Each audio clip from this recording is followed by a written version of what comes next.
Hi Scorpio, kumusta po kayong lahat? So yan Scorpio, maraming salamat po sa walang sawang pagsubaybay sa ating pong mga reading. And kung ikaw ay bago pa lang sa ating channel, mag-subscribe na po kayo. Then i-click mo na rin yung ating notification bell para lagi kang updated sa ating mga bagong upload, okay? So Scorpio, sa mga interested naman sa ating private reading ay nasa description box below lang po yung link. Message lang po kayo. Tignan natin, Scorpio, ano ba ang inyong ganap sa inyo this week? Ano ba yung mga possible na ganap sa inyo this week?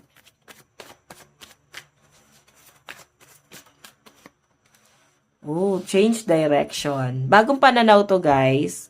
So, nakikita ko rin, guys, parang may distraction na pwedeng paparating daw sa inyo, Scorpio, this week, no? Nagkakaroon ka ng mga bagong idea. Yun yung nasa sense ko. So, tignan natin kung nasa right path ka pa rin ba.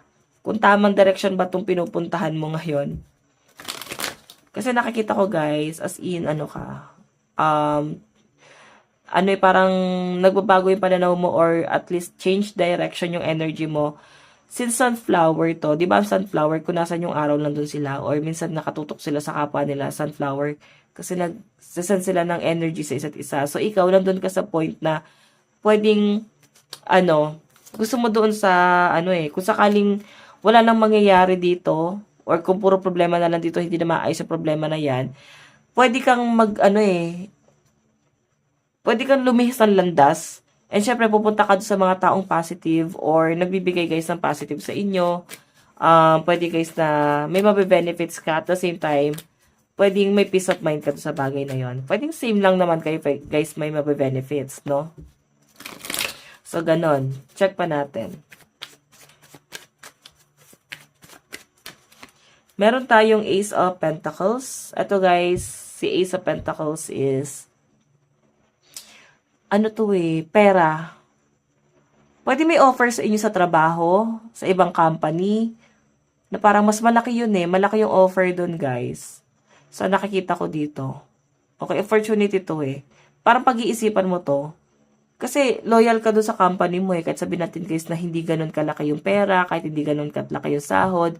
Pwede yung mga tao kasi doon yung hindi mo maiwan or yung mga boss.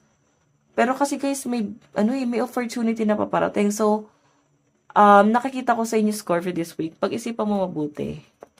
Oo, kasi pwedeng ka dito, magdadalawang isip ka talaga. Parang paghihinayangan mo rin naman to.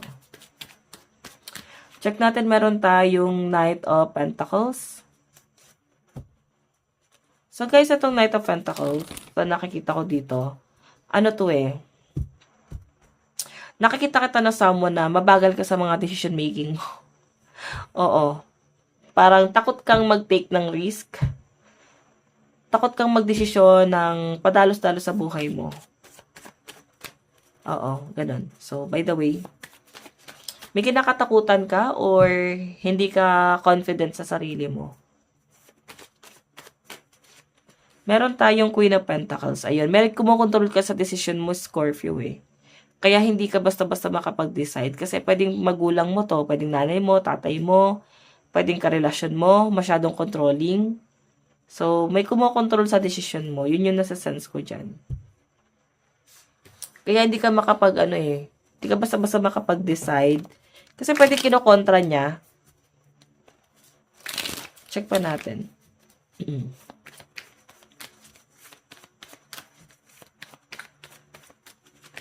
Meron tayong robbery. Oh. So, nakikita ko naman sa inyo, guys. Sabi ko nga dito, change direction ka. Sinasabi dyan, guys, parang mag-ingat ka. Okay, kung may mga katransaction ka, about sa money, pwedeng, kung may binibenta kang gamit, kung may mga kausap ka this week, ingat ka ha. Kasi pwedeng, lapitin ka ng scam. So, ingat ka. Pwede kasi guys may delay, cancellation, pwedeng bigla ka na lang kayong iba-block na mga katransaction nyo. So, yun na lang yung mga kailangan mo pag-ingatan or at least i-consider din mo na ngayon. So, ano tong Ace of Pentacles? Ano tong Ace of Pentacles? Meron tayong friendship. So guys, yung nakikita ko dito, pwedeng mga kaibigan mo yung nag-offer sa inyo or pwedeng tutulong sa inyo. Okay, yun po yung nakikita ko dyan. Pwedeng Scorpio, may binibigay silang advice na, oh, ito, i-force mo to. Or pwedeng nire-refer ka nila. Okay? So, minsan okay din talaga yung mga kaibigan kasi malaki din talaga yung itutulong sa future nyo, no? So, yung nakikita ko rito, guys. Or pwedeng yung trabaho mo ngayon is pwedeng kaibigan mo yung nag-refer sa'yo.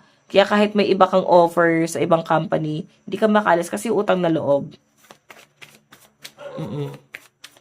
So, ano itong Knight of Pentacles?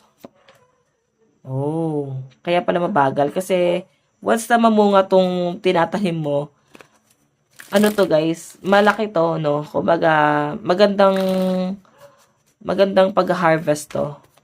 Okay, maganda-ganda yung i-harvest mo dito.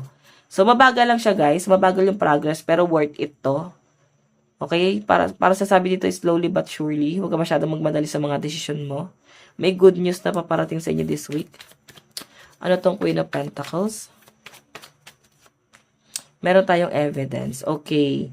So, ito naman guys, medyo hindi ka makagalaw sa sitwasyon mo ngayon, Scorpio, kasi may kumokontrol sa'yo. Okay? So, Scorpio, may nakikita rin ako pagdating sa love life mo. Medyo hindi ka makapagbigay ng, hindi ka makapagbigay ng kahit na anong, desisyon do sa partner mo. Pwedeng conflict kasi siya, guys, no? Pwedeng may partner ka dito, pero parang lapitin ng tukso, Scorpio. Nakikita ko kasi possible lang sa third party or malagay ka sa third party, pero parang hindi mo siya makonsider na ganon. Kasi pwedeng malayo naman sa inyo. So, yun yung nakikita ko dito. Okay, may mabagal na energy rito. So, pagdating sa love life mo, pwedeng di kayo makapag-decide ng partner mo kasi may mabagal na energy dyan. Oo. So, by the way, lucky number nyo guys, 59, 72, 22, and 55.